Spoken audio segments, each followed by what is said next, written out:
दिलीप घोष जी हमारे साथ जुड़ चुके हैं। आप सांसद हैं भारतीय जनता पार्टी के और वाइस प्रेसिडेंट हैं बीजेपी के। बहुत स्वागत है दिलीप घोष जी आपका। मेरा सीधा सा सवाल, ममता बनर्जी ने आज कहा है कि बीजेपी बाहरी गुंडों को बुलाकर प्रदेश में दंगे करवाती है और मुझे हर समय अलर्ट रहना पड़ता है। क्या है इस पर जवाब आपका? देखिए पूरा बंगाल में ये जो तीसरी बार सरकार आई है टीएमसी की, उसके बाद आग जल रही है। रोज का रोज आ रहा है। केंद्र का कितना टीम जा रहा है, बच्चों का ऊपर 7 साल की लड़की की बलात्कार होती है, हत्या हो जाती है, कोई उसका समाधान नहीं आता है। उनके पार्टी के कार्यकर्ता आपस में गोलीबारी करके 2 मारे गए परसों दिन। पूरा बंगाल में बम बंदूक की आवाज आ रही है। और आज जो रामनवमी की शोभा यात्रा पूरा गांव-गांव में हो रहा है, सैकड़ों जगह में। अब 2-3 जगह गड़बड़ हुआ और 2-3 दिन से गड़बड़ चल रही है, बंद नहीं हो रहा है। मैं खुद था रिषड़ा में, हजारों लोग रास्ते में थे। आराम से 2 घंटा से ज्यादा यात्रा चल रहा था, पहुंचने वाले ही था।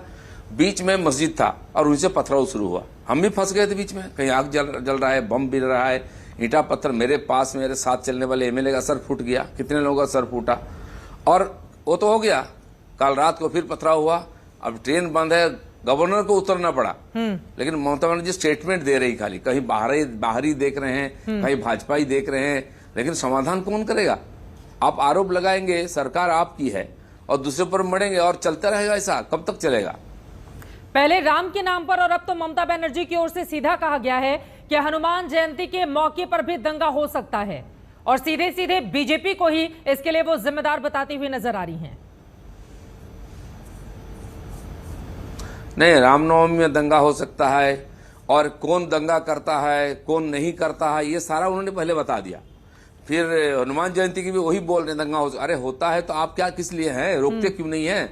2-4 लोग बदमाशी करते हैं, चाहे कोई भी हो, उसको उठा क्यों नहीं डालते? कि यूपी में एक पत्थर मारने की हिम्मत किसी की नहीं होती है? ऐसा समय था 125 शहरों में कारफू चलता था उत्तर प्रदेश में, आज किसी का हिम्मत क्यों नहीं होता है? इसका मतलब आपका कहीं ना कहीं योग है। आप चाह रहे कि इस प्रकार घटना घटे, इससे आपको लाभ होगा और दूसरे को किसी ने आरोपित करके आपको छुटकारा मिल जाएगा।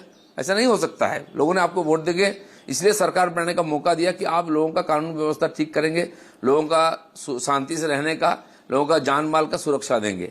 आप आरोप लगा रहे हैं, ये अधिकार आपको किसने दिया? हिंदू के त्योहारों पर जिस तरह की परंपरा रही है, दिलीप घोष जी, आप या फिर बीजेपी के कई नेता या फिर आपके जो समर्थक हैं, हथियार लेकर अगर वो निकलते हैं तो फिर मामला दर्ज करता है। ममता बनर्जी कह रही हैं कि त्योहारों पर हथियार लहराने की जरूरत क्या है? आखिर किसको ताकत दिखाने की कोशिश में लगे रहते हैं बीजेपी के नेता? आप लोगों के ऊपर ही निशाना साधा है। नहीं, देखिए पहली बार तो यह है कि इस बार विशेषकर हम भी बोले थे परमिशन चाहिए और कोई हथियार नहीं चाहिए, नहीं तो हम नहीं जाएंगे जी। हम रिषड़ा में 12 साल से जाते हैं और धूमधाम से होता है, कोई गड़बड़ नहीं है, कहीं कोई हथियार नहीं है। और उन्होंने कुछ मनगढ़ंत बात करके दूसरों को आरोपित करते हैं। कहीं नहीं था, इतने सैकड़ों जगह शोभा यात्रा, कोई हथियार नहीं था, कोई गड़बड़ नहीं था। और कोई हथियार लेके मारपीट करने के लिए बच्चों को, महिलाओं को साथ के लेके जाता है क्या? तो समाज पूरा रास्ता में चलता है और उसको सुरक्षा देना सरकार की काम है। और गड़बड़ होता है तो सरकार जिम्मेदार है। क्यों निश्चित नहीं करते हैं कि गड़बड़ नहीं हो पाएगा? और जहां से पथराव होती है वहां कुछ नहीं कार्रवाई होती है। जिनके ऊपर पथराव हो रहे हैं उन्हीं के ऊपर केस डाला जाता है, उन्हीं को दोषारोपित किया जाता है। मेरे नाम पर एफआईआर हुआ है, तो यही करते हैं वो लोग। उससे क्या फायदा होगा? एक 70% से ज्यादा पॉपुलेशन जो हिंदू का है वो रास्ता में नहीं निकले, त्योहार ना मनाए, शोभा यात्रा ना करे, शादी का बाराती ना निकाले, शोभा यात्रा ना निकाले, उनके ऊपर कार्रवाई होगी। और जो जानबूझकर गड़बड़ कर रहे हैं, सब सारा वीडियो देख लीजिए। हमने भी वीडियो किया है, सारा मीडिया लोग भी साथ में थे। कौन है उसमें? और वो बोल दिया कि नहीं रमजान में हिंसा नहीं करते हैं लोग, उनको पहले सर्टिफिकेट दे दिया है। इसका मतलब क्या? आप चाह रहे हैं कि वो गड़बड़ करे, आप कुछ नहीं करेंगे, इसलिए किसी को पकड़े नहीं जाते हैं कोई। पश्चिम बंगाल के अगर हम राजनीतिक इतिहास को देखें तो वहां पर हिंसा का एक रक्त चरित्र रहा है समय समय पर, किसी भी पार्टी की वहां पर सरकार बने। लेकिन बीते कुछ सालों में जब से बीजेपी मजबूत हुई है, राम के नाम पर अक्सर हम देख रहे हैं कि वहां पर किस तरह से हिंसा की खबरें अक्सर सामने आ रही हैं। और बीजेपी ये भी कह रही है, देखिए उनकी ओर से जिन शब्दों का इस्तेमाल किया गया है ममता बनर्जी की ओर से बीजेपी को लेकर, उनका कहना है केंद्रीय शक्तियां आती हैं, 5 सितारा होटलों में ठहरती हैं, दंगा भड़काती हैं, बीजेपी के बड़े नेताओं से मुलाकात करती हैं और फिर यहां से रफूचक्कर हो जाती हैं। दिलीप घोष जी, तो ममता बनर्जी दिल्ली जाती है, गोवा जाती है, यूपी, त्रिपुरा, असम जाती है, क्या दंगा भड़काने जाती है? हम बोले हैं क्या? राजनीतिक पार्टी का, सर्वभारतीय पार्टी सब नेता सब जगह जा सकते हैं। क्या बंगाल में कुछ जगह क्या प्रोहिबिटेड इलाका है, निषिद्ध इलाका है क्या? वहाँ कानून व्यवस्था नहीं है, भारत की संविधान वहाँ लागू नहीं होती है, क्यों बार बार वहाँ होती है? क्यों सरकार कुछ नहीं करती है? राजनीतिक हिंसा बंगाल में होता है, हर चुनाव में होता है। लोकसभा विधानसभा कुछ भी है, पंचायत चुनाव 5 साल पहले होता, दर्जनों लोग मारे गए थे, 30-35 लोग। और अभी भी लोकसभा चुनाव हुआ 3 साल पहले, वहाँ देश में शांतिपूर्वक हो गया और बंगाल में आग लगी, रास्ता हाईवे जाम हुआ, गोली चली, कई लोग मारे गए जी। और अभी विधानसभा चुनाव उसके बाद 50 से ज्यादा लोग, हमारे लोगों को हत्या किया गया है, कोई केस दर्ज नहीं होती है। और आज भी लोग बेघर है, घर तोड़ दिया गया, दुकान लूट लिया गया, एक एफआईआर नहीं लेती ममता बनर्जी। तो आप अगर सत्ता में रह करके इसको चीजों को बढ़ाते जाएंगे तो बंद कैसे होगा? उत्तर प्रदेश से मैंने बोला इतना हिंसा प्रबल प्रदेश था, आज क्यों नहीं होता है? सरकार चुस्त दुरुस्त है, वो नहीं चाहते हैं कोई इस प्रकार हो। पूरा देश में विकास हो रहा है, देश आगे बढ़ रहा है, कोई नहीं चाहता दंगा फसाद। तो आप चाह रहे कि इसी की आगे बढ़ाकर आप राजनीतिक लाभ लेते हैं। सीपीएम वाले भी यही करते थे, बल्कि कम्युनिस्ट लोगों ने ही हिंसा का आमदनी की है। वही लोग टीएमसी में आए हैं, वही लोग राजनीति में हिंसा करते हैं, चुनाव में वही लोग इसमें भी हिंसा कर रहे हैं और उनको कभी उनका ऊपर हाथ नहीं लगता कोई कानून। दिलीप घोष जी, यही आरोप ममता बनर्जी की ओर से आप लोगों पर भी लगाए जा रहे हैं। वो कहती हैं कि अब वामपंथियों की राह पर बीजेपी निकल पड़ी है, आए दिन हिंसा को वो अंजाम देने की कोशिशों में लगी हुई है। 3 बड़ी कमियां अगर राज्य सरकार की हम जाने, क्योंकि अलग अलग हिस्सों से हिंसा की जिस तरह की तस्वीरें सामने आई हैं, यकीनन वो विचलित करने वाली हैं। अब हनुमान जयंती के मौके पर भी कहीं इस तरह की स्थिति नहीं बन जाए, आप लोगों की ओर से एहतियाती क्या कदम उठाए जा रहे हैं? और राज्य सरकार की 3 बड़ी कमी जिसके कारण इस तरह की स्थिति वहां पर पैदा हो गई है। नहीं, ममता बनर्जी क्या चाहती है? हिंदू लोग त्योहार मनाना बंद कर दें? ये क्या बांग्लादेश पाकिस्तान हो गया क्या? और रास्ता में ना निकले, और कोई निकलेगा तो उसी को ऊपर पथराव होगा, अटैक होगा। उनकी जिम्मेदारी नहीं है सुरक्षा देने के लिए। और रामनवमी के दिन वो धरना दे रही थी कलकत्ते में और हिंदू समाज को गाली दे रही थी, फिर भी हिंदू समाज शांत है। मैं कह रहा हूं हिंदू समाज शांत है, 70% से ज्यादा लोग हैं और थोड़े लोग उसका ऊपर पथराव करेंगे, आक्रमण करेंगे। और हिंदू समाज से कुछ लोग अगर बिगड़ जाए, सिरफिरा बन जाए, तो कौन संभालेगा उसको? म्यांमार जैसा हालत हो जाएगा, रोहिंग्या बनकर भागना पड़ेगा सबको वहां से।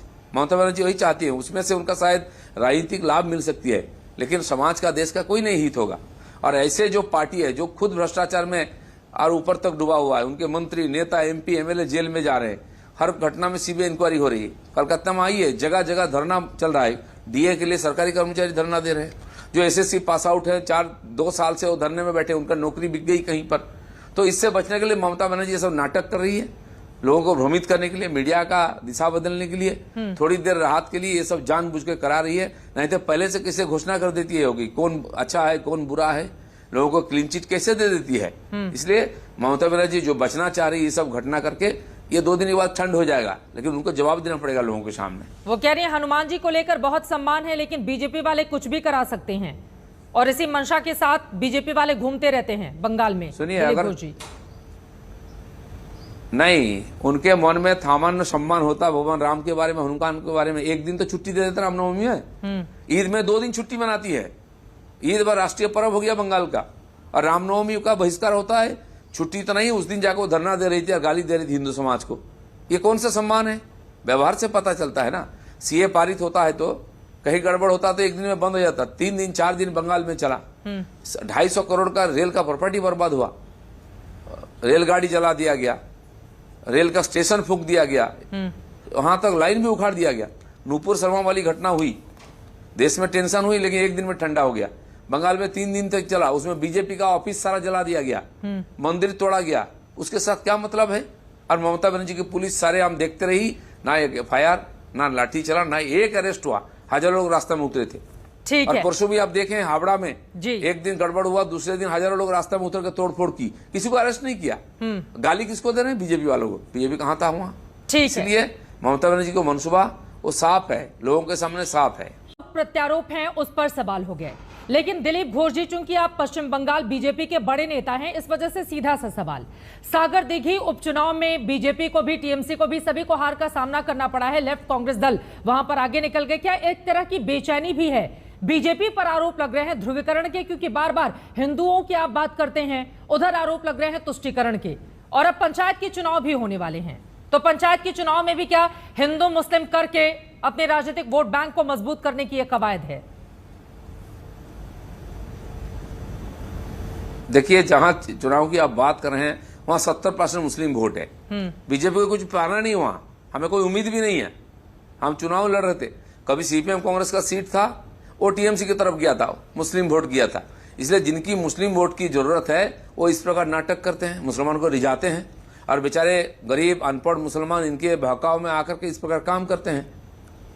फिर हिंदू समाज का गुस्सा आएगा तो कौन संभालेगा?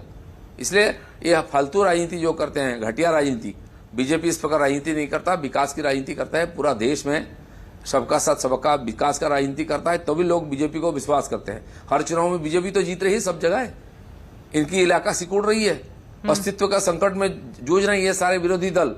इसलिए देखिए, पूरा देश में इस बार दंगा फसाद कराया जा रहा है नरेंद्र मोदी को बदनाम करने के लिए। इसमें देश भी बदनाम हो रही है, विदेश में नरेंद्र मोदी को नोबेल शांति पुरस्कार देने की बात आ रही है। इसलिए उनको बदनाम करो, गाली दो, देश का बदनाम करो, तो उससे फायदा किसका होगा? नरेंद्र मोदी को बदनाम नहीं कर सकते लोग, दुनिया जानती है, देश उनके साथ है। आप एक बड़ी बात कह रहे हैं, आप कह रहे हैं प्रधानमंत्री नरेंद्र मोदी को नोबेल पुरस्कार देने की बात आ रही है, उस रेस में वो आगे चल रहे हैं, इस वजह से मोदी सरकार को बदनाम करने की साजिश रची जा रही है। कौन सी ताकतें हैं जो इसको लेकर साजिश रच रही हैं? जो ताकत आके यहाँ धरना दे रहे हैं, मोदी जी को गाली दे रहे हैं, अपशब्द बोल रहे हैं, जिनको हजम नहीं हो रही देश की प्रगति और मोदी जी का जो सम्मान दुनिया में है। तो इसीलिए देखिए, बिहार में भी हो रही, महाराष्ट्र में दंगा हो रही, झारखंड में भी हो गया, बंगाल में हो गया। क्यों अचानक ऐसा हुआ? बीजेपी को तो कुछ करने की जरूरत नहीं, बीजेपी विधानसभा भी जीत रही है, बीजेपी लोकसभा 2 बार जीते, अगले बार भी जीतेगी। पूरा समाज बीजेपी के साथ है, और जो लोग मोदी को बीजेपी को गाली देकर अपना रोटी सेकते थे, इनकी हालत खराब हो रही है। इसीलिए मोदी को बदनाम करो। यहाँ बोल बोल के कोई फायदा नहीं हुआ, लोग नहीं सुन रहे हैं। विदेश में बदनाम करने की ये साजिश चल रही है, उसमें ये सारे विरोधी पार्टियां एक साथ है, और इसीलिए जानबूझकर इस प्रकार घटना घटाया जा रहा है। खास तौर से रामनवमी के मौके पर जहां दंगे हुए बिहार और पश्चिम बंगाल का मैं जिक्र करूं, यहां पर बीजेपी की सरकार नहीं है। विरोधी दल आरोप लगा रहे हैं कि जहां पर सरकारें नहीं है वहां पर दंगा फसाद करके अपने राजनीतिक वोट बैंक को मजबूत कर रही है। बीजेपी इस कोशिशों में लगी हुई है, लेकिन कामयाब वो नहीं होगी। बिहार में भी देखें, बंगाल में भी देखें, गुजरात में भी हुआ है ना, पहली बार हुआ है, वहां बीजेपी की सरकार है, एक तरफा है। महाराष्ट्र में जो हुआ है, औरंगाबाद में, संभाजीनगर में, वहां भी तो बीजेपी शिवसेना की सरकार है। पूरा देश में कहीं ना कहीं टेंशन पैदा किया जा रहा है जानबूझ करके। केवल वही है कि केंद्र सरकार का ऊपर ये आरोप आ जाए कि ये संभाल नहीं पा रहे हैं, मोदी को बदनाम करो। ये बहुत बड़ा साजिश है। पैसा विदेश से आ रहा है, कोई सरोज अंकेल, कोई जिसका नाम आ रहा है आजकल, खुलेआम बोल रहे हैं कि मोदी को बदनाम करो। पैसा भी भेज रहे हैं, कितने सैकड़ों हजारों करोड़ रुपया है, वो भी हिसाब है, किसके पास आया, किस अकाउंट में, कहां तक गया। कई बड़े बड़े लॉयर है, नेता है, एनजीओ है, उनके नाम से आया है। ये सब उन्हीं से मिले हुए हैं, और उसका परिणाम है कि पूरा देश को अस्त व्यस्त किया जा रहा है बदनाम करने के लिए। एक आखिरी सवाल दिलीप घोष जी आपसे मेरा है। सवाल यह है कि रामनवमी के मौके पर 10,000 जुलूस निकालकर 1 करोड़ लोगों को सड़क पर उतारकर ताकत भी दिखाया गया, राम जी का जन्मदिन भी मनाया गया रामनवमी के खास मौके पर। अब हनुमान जयंती को लेकर बीजेपी का क्या है प्लान, क्या है तैयारी? बीजेपी का कोई प्रोग्राम नहीं, कहीं पर बीजेपी का ना तो झंडा है ना तो नाम है। रामनवमी पूरा देश का पर्व है। जो राम को हजम नहीं कर पाते हैं, सहन नहीं कर पाते हैं, मैंने बोला ना, रामनवमी पर और जो धरना देते हैं और ईद का छुट्टी देते हैं, पता चलता है उद्देश्य क्या है। इसलिए बीजेपी की कोई एजेंडा नहीं है। जो त्योहार इस देश की है, परंपरा है, लाखों हजारों साल से चलता है, उसमें हम भागीदार होते हैं। जो भारतीय नहीं हो पाते हैं, बात बात पे कोई लंदन जाता है, कोई रसिया चाइना जाता है, कोई विदेशी ताकतों को बुला कर लाता है यहाँ देश में मोदी के साथ लड़ने के लिए। ये लोग का एजेंडा है, वही कर रहे हैं। हम देश के साथ हैं, देश की परंपरा संस्कृति के साथ हैं, देश की जनता के साथ है। एक छोटा सा सवाल आप ही की बातों से निकला है, आपके ईद की जो छुट्टी है दिलीप घोष जी की आंखों में वो ज्यादा चुभ रही है, और साथ ही आपने कहा हमको नहीं चाहिए मुसलमानों के वोट, तो क्या मुस्लिमों की वोट बीजेपी को नहीं चाहिए? फिर सबका साथ सबका विश्वास कैसे हासिल होगा दिलीप घोष जी? नहीं चाहिए नहीं बोला हमने। मुसलमान बंगाल में हमको वोट नहीं देते हैं, और जहां मुस्लिम प्रधान इलाका है वहां हम जीतते भी नहीं है। इसलिए हमें कोई उम्मीद नहीं है, कोई आशा भी नहीं है, कोई झगड़ा भी नहीं, हम जाते नहीं वहां। जब देंगे ठीक है, जहां देते हैं ठीक है। वोट सबको अधिकार है, लोकतांत्रिक देश में कौन किसको वोट देगा उनका अधिकार है। हमें कोई खेद नहीं है, उनको छोड़ करके हम सरकार बना रहे हैं, लेकिन इस विकास का लाभ उनको भी मिल रहा है। माननीय प्रधानमंत्री बोलते हैं कि हम मुख्य पार्टी है, हम सरकार में, हमारी जिम्मेदारी है हर समाज का, हर तबका का विकास हो, इसको देखने का। वो हम देखते हैं, इसे सबके पास जाते हैं, ठीक है। लेकिन निर्णय उनका है। ऐसे बहुत समाज नहीं देते, आज देते हैं, आगे भी देंगे। लेकिन मैं कह रहा हूं, आप जो मूल समाज है उसकी त्योहार को सम्मान नहीं करेंगे, छुट्टी नहीं देंगे, ठीक है। और दूसरे लोगों को छुट्टी देंगे, इससे मतलब क्या है? विभाजन कौन करता है? कम से कम विरोध तो मत करिए।